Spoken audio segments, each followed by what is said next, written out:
Welcome to all the students once again.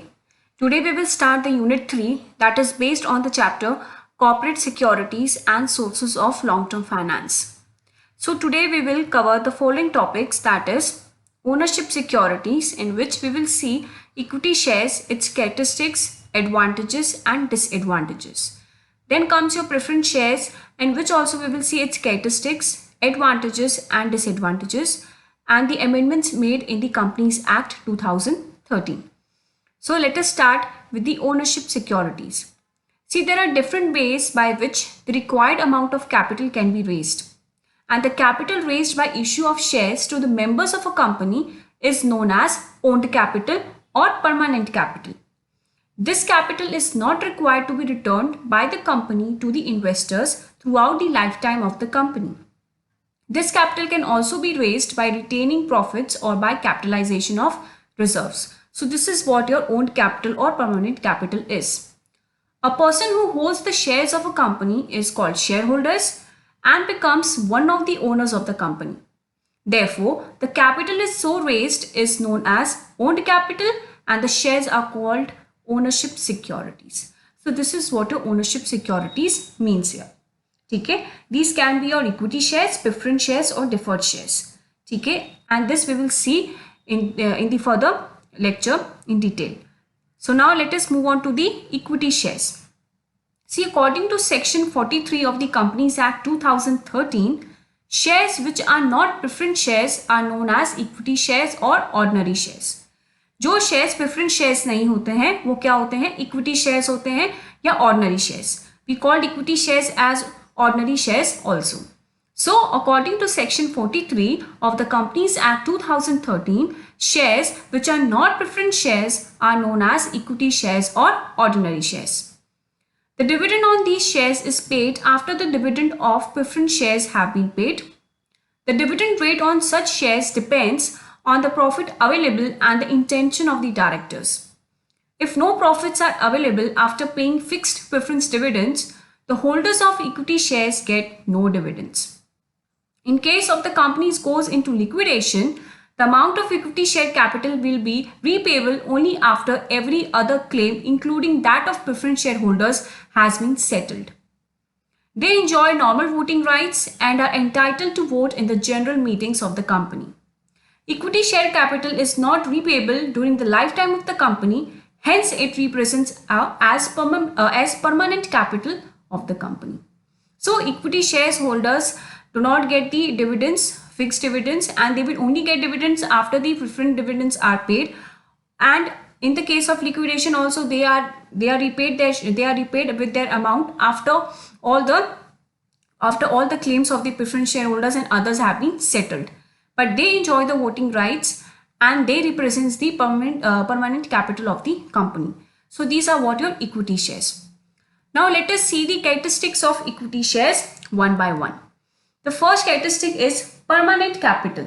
See, the equity share capital is the permanent capital of the company. It is not repayable during the lifetime of a company. Next comes voting rights. The equity shareholders enjoy normal voting rights. They are entitled to vote in the general meetings of the company. Next characteristic is rate of dividend. The rate of dividend on equity shares is not fixed. It depends upon the profits earned by the company and the recommendation of the board of directors. The fourth one is risk capital. Why it is a risk capital? Equity shareholders receive the dividend on their shares only after the preference dividend has been paid. Further, the equity shares rank behind the preference shares for repayment of capital on winding up of the company. That is why the share capital raised through such shares is called as risk capital. So because of this reason only, the equity share is called as a risk capital. Next one is charge on the assets. Equity shares are issued without any charge, that is without any security on the assets of the company. If the company wishes to raise further finance through mortgage of property and other assets, it can do so freely. So that is the meaning of your charge on the assets. Next comes freely transferable. Equity shares of a public company are freely transferable. The Articles of Association laid down the procedure of transfer of equity shares. The next characteristic is benefit of bonus shares. The benefit of bonus shares is available only to the equity shareholders. Out of the accumulated past profits, a company may issue bonus shares to the existing equity shareholders. And the last one is right issue. When a company needs more finance for the expansion purpose, a company may raise additional funds by issuing further shares. At such times, the company has to offer the shares first to the equity shareholders, called as right issue. So these were the characteristics of equity shares, that is permanent capital, voting rights, rate of dividend, risk capital, charge on the assets, freely transferable, benefit of bonus shares, and right issue. Now let us move on to the advantages of equity share capital. We will first see advantage to the company. The first advantage to the company is permanent capital. See, it represents permanent capital, hence there is no liability for repayment. Next one is no obligation to pay dividend. It does not involve any fixed obligation for payment of dividends. So this is the another advantage to the company. Next comes enhances credit worthiness. It enhances the credit worthiness of the company. In general, other things being equal, the larger the equity base, the higher is the ability of the company to obtain credit. Okay? So these were the advantages to the company. Now we will see the advantages to the equity shareholders. In that, first comes right to share profits. Because they enjoy the right to share profits is the first advantage to the equity shareholders. Next comes right of control. See, equity shareholders as owners of the firm, elect the board of directors and have the right to vote on every resolution placed before the company. The board of directors in turn selects the management which controls the operations of the firm. Hence, equity shareholders in theory exercise an indirect control over the operations of the firm. So this is what the right of control here means. The next advantage is advantage of capital appreciation. They have the advantage of capital appreciation by getting bonus shares. Next advantage is enjoy voting rights. See, they enjoy more voting rights as the rule is one share, one vote.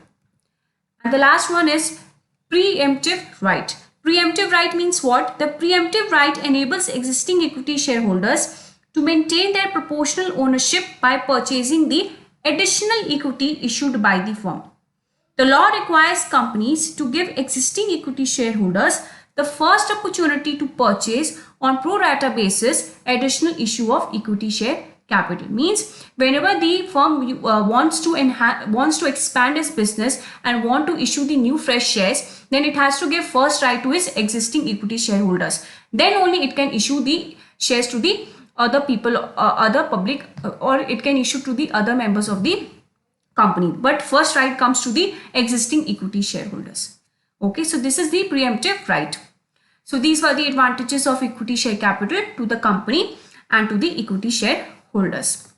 Now next comes disadvantages of equity share capital.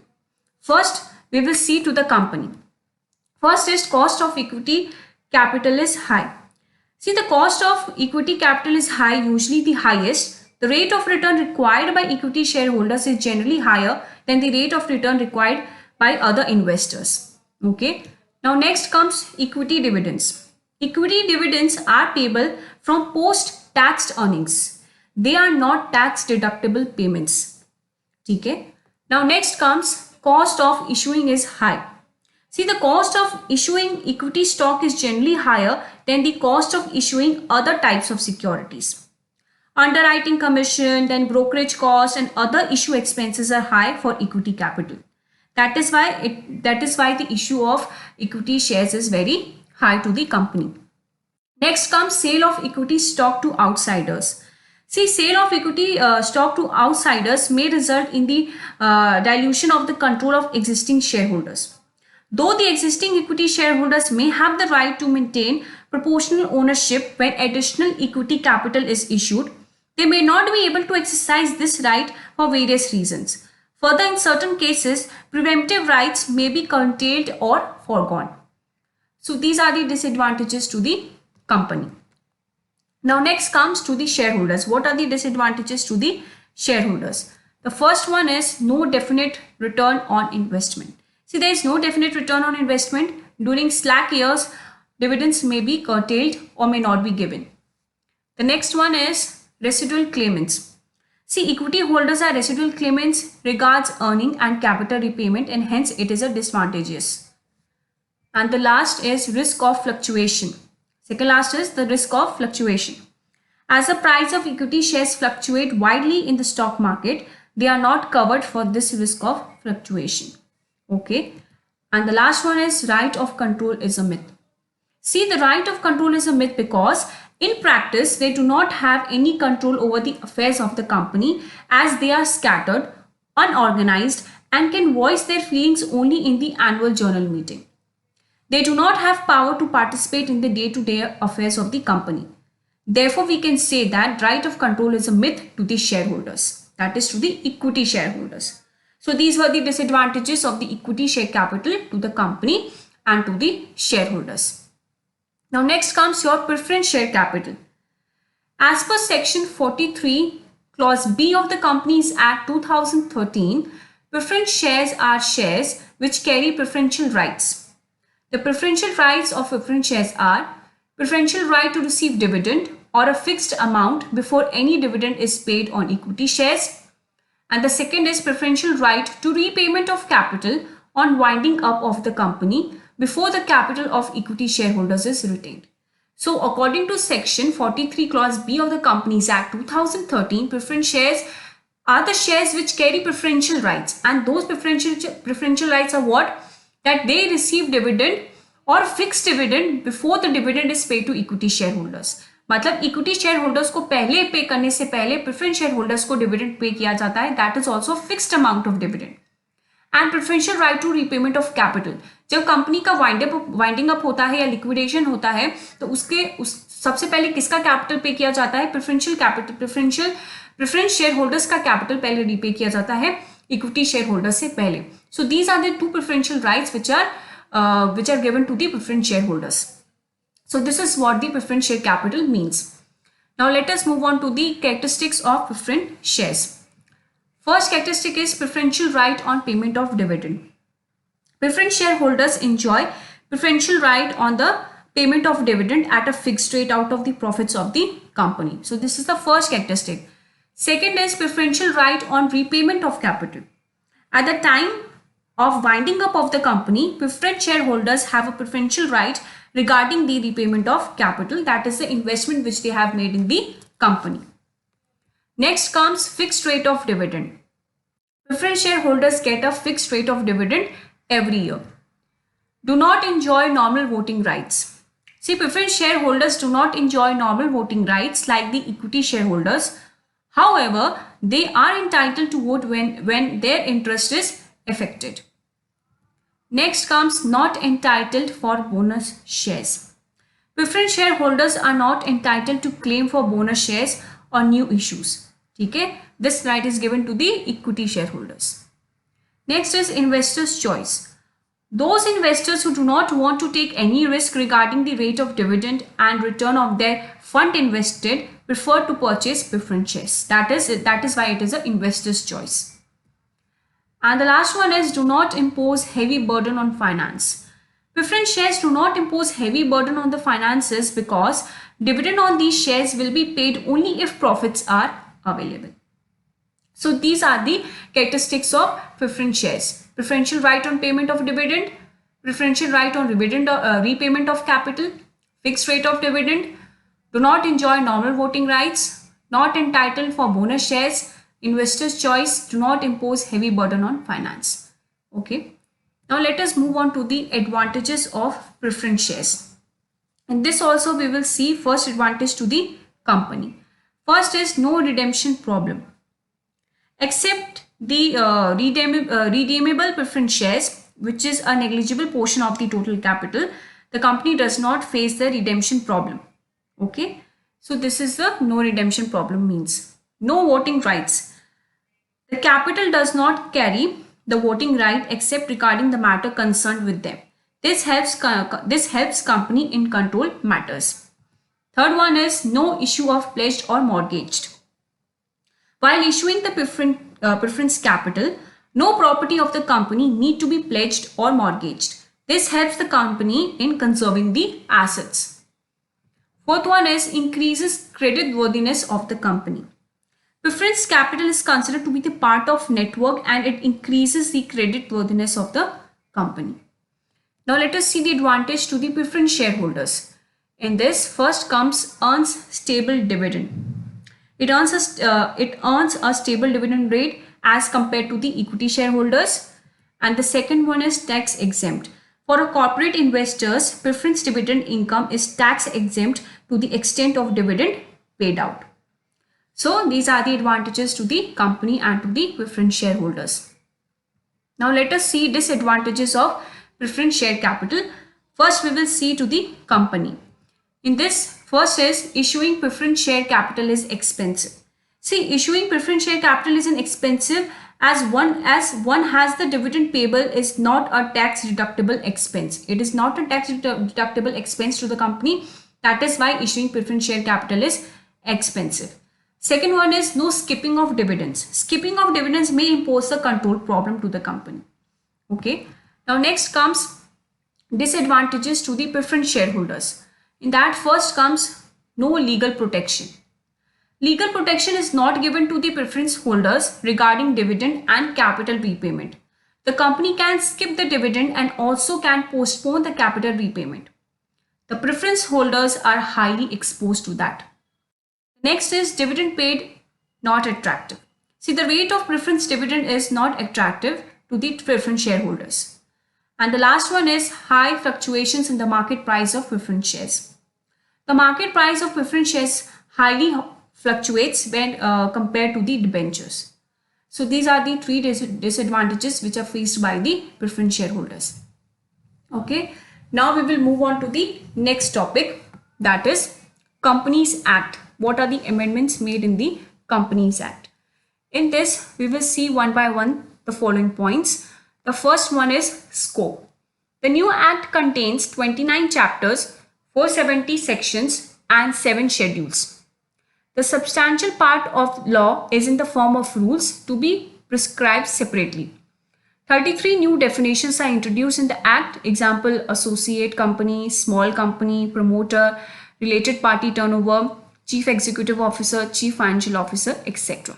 So these are the scope of the new Companies Act 2013.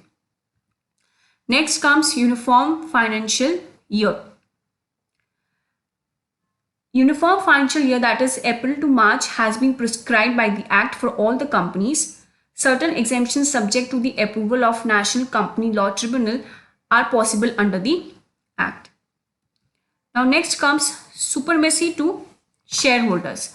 The Companies Act 2013 focused and provide major aspect on approvals from shareholders on various significant transactions. The government has rightly reduced the need for the companies to seek approvals to managerial remuneration, and the shareholders have been vested with the power to sanction the limit. So this act has provided the supremacy to the shareholders, more control to the shareholders. Next comes strengthening women contribution through boardroom. The Company Act 2013 stipulates appointment of at least one woman director on the board of the prescribed class of companies so as to widen the talent pool, enabling big corporates to benefit from diversified backgrounds with different viewpoints. The next point is corporate social responsibility. Formation of CSR committee has been made mandatory for a company having net worth of rupees 500 crore or more, or turnover of rupees 1000 crore or more, or net profit of rupees 5 crore or more during any financial year. Okay, and such company shall spend in every financial year at least 2% of the average net profits of the company made during 3 immediately preceding financial years in pursuance of its corporate social responsibility policy. So CSR has been included. Next comes National Company Law Tribunal. NCLT replaces the High Court Company Law Board. The same shall consist of judicial and technical members, as central government may deem necessary to exercise and discharge the powers and functions conferred including approval for merger, corporate reorganization, capital reduction, extension of financial year, etc. according to section 241. Okay. The act provides for class action suit by specified number of members or depositor against the company except the banking companies for preserving their rights. Okay, so this has been included. Next comes fast track mergers. The Company Act 2013 proposes a fast track and simplified procedure for mergers and amalgamations of certain class of companies such as holding and subsidiary and small companies after obtaining approval of the Indian government. The next point is revival and rehabilitation of sick companies. Complete rationalization of revival or rehabilitation process has been done. Any company can be declared as sick, not only industrial company, and criteria of erosion of 50% of the net worth of being sick has been dispensed with according to section 253. Next is prohibition on forward dealings and insider trading. The Company Act 2013 prohibits directors and key managerial personnel from purchasing call and put options of 2 shares of the company, its holding company and its subsidiary and associate companies, as if such person is reasonably expected to have access to price sensitive information, being information which if published is likely to affect the price of the company's securities. So this has been included in the Companies Act 2013. Next comes increase in number of shareholders. The Companies Act 2013 increased the number of maximum shareholders in a private company from 50 to 200.